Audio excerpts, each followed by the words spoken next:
Republican party of India एकतावादीच्या राष्ट्रीय अध्यक्षपदी ज्येष्ठ नेते नानासाहेब इंदिसे यांची निवड करण्यात आली आहे। तर प्रदेशाध्यक्षपदी भिवंडी महानगरपालिकेचे माननीय सभागृह नेते विकास निकम यांची फेरनिवड करण्यात आली आहे। रिपाई एकतावादीच्या राष्ट्रीय कार्यकारिणीची बैठक रविवारी ठाण्यात पार पडली। या बैठकीस राहुल मून, डॉ. भार्गव भैयासाहेब इंदिसे, जितेंद्रकुमार इंदिसे यांच्यासह देशभरातील प्रतिनिधी उपस्थित होते। रिपाई एकतावादीच्या राष्ट्रीय अध्यक्षपदाचा कार्यकाळ संपत आला असल्याने दिल्लीचे प्रदेशाध्यक्ष दौलतराम यांनी नानासाहेब इंदिसे यांच्या नावाचा प्रस्ताव मांडला। त्यास सर्वांनीच एकमताने मंजुरी दिली। तर प्रदेशाध्यक्षपदासाठी अहिलेनगरचे अध्यक्ष गौतम विघे यांनी विकास निकम यांच्या नावाचा प्रस्ताव मांडला। या प्रस्तावासही राज्यातील कार्यकर्त्यांनी एकमताने मान्यता दिली।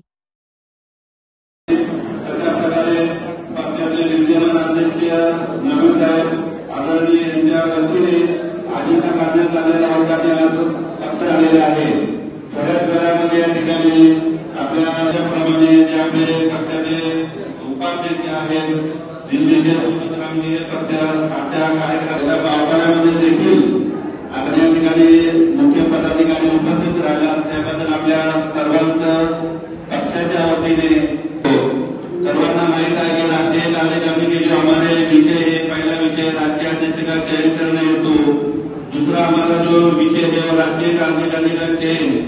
जब हमारे राष्ट्रीय अध्यक्ष का चुनाव होगा उसके बाद हमारे राष्ट्रीय अध्यक्ष ये बाकी जो उनकी कमेटी है उनका चयन करेंगे और उनकी पूरी वर्षासाठी त्यांच्याकडे राहील अशी कारवाई देतो आणि ते धन्यवाद आहे विकास निकम साहेबांचे खूप शुभेच्छा। एक मिनिट, यांचा कालावधी आज संपला, संपुष्टात आला आणि त्यानंतर आपल्याला तो पुन्हा नवीन राष्ट्रीय अध्यक्ष म्हणून आम्ही आता असं जाहीर करतो की एक मताने नानासाहेब यांची निवडणूक आयोग म्हणून अध्यक्ष म्हणून एक मताने त्यांची निवडणूक निर्णय अधिकारी यांनी आपला निर्णय देतो। अशा वयामध्ये देखील तरुणांना लादवेल असं काम नानासाहेब इंदिसे आपले हे भोजन समाजासाठी करत आहेत। सर्व जातीवरती आमचे बँगलोरवाले या ठिकाणी आलेले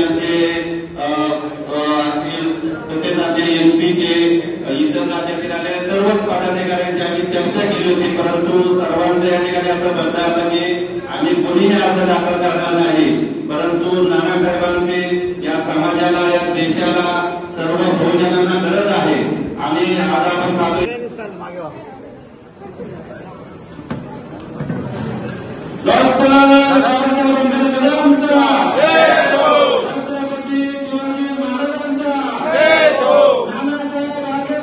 हम तुम्हारे साथ हैं, हम तुम्हारे साथ हैं।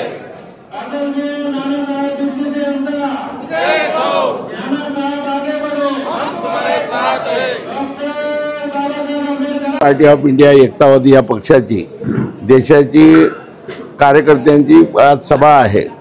या सभेमध्ये माझा कार्यकाळ संपलेला होता म्हणून मी 11/8 रोजी अर्ज भरला होता निवडणूक म्हणजे अध्यक्षपदासाठी।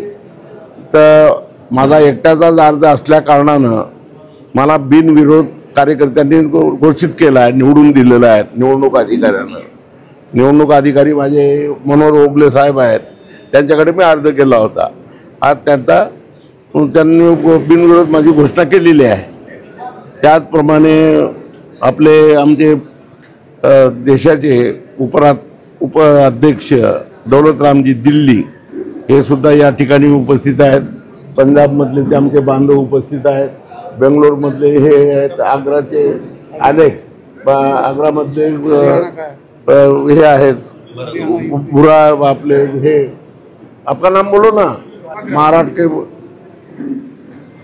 ये लोग आए हैं। ये बनते जे हमारे पुराने अपने कार्यकर्ता थे, नेतागण थे, अभी वो यहाँ पर आए हैं। आगरा से अपना इंदौर से मोहन वाकोड़े जी आए हैं, यानी देश से बहुत से लोग आए हैं इधर, नेतागण आए हैं। आज चुनाव हो गया है, आगे के लिए और इसी चुनाव के अंदर ऐसी कि भाई अपना महाराष्ट्र प्रदेश की मुदत 2 महीने ही थी, तो अब ये 2 महीने के लिए वो फिर चुनाव करना, इसीलिए उनका उसका भी आज चुनाव का करवा। अब विकास निकम जी का फॉर्म अकेले का आया था, उनका बिनविरोध चुनाव आज महाराष्ट्र प्रदेश के अध्यक्ष करके हो गया। आज मला संपू द्या, माझी कार्यकारिणी बैठक होऊ द्या, त्याच्यानंतर हा निर्णय घेऊ। तुम्ही प्रभाग कमी करावा अशी मागणी केली होती, पण 4 भेट घेणार आहोत।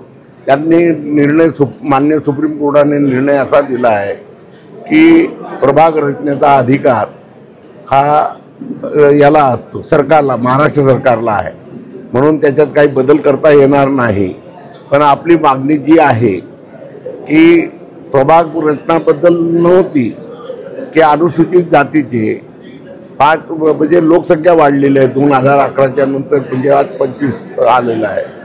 तर लोकसंख्या वाढल्यामुळे प्रभागामध्ये प्रत्येक महानगरपालिका कमीत कमी 5 अनुसूचित जातीचे लोक वाढवावे। तसेच प्रभाग रचना करताना प्रभाग वाढवा, म्हणजे आमचं म्हणणं होतं की प्रभाग वाढवा, लोकसंख्या वाढली म्हणून प्रभाग वाढला, ही मागणी आहे, दुसरी मागणी नव्हती आमची। तर या विषयी आताच मला बोलणं उचित होणार नाही, त्यानंतर मी सविस्तर बोलेल या विषयावर। राहुल गांधीजीने घेतलेला निर्णय उचित आहे असं पवार साहेब म्हणतात, मी नाही म्हणत।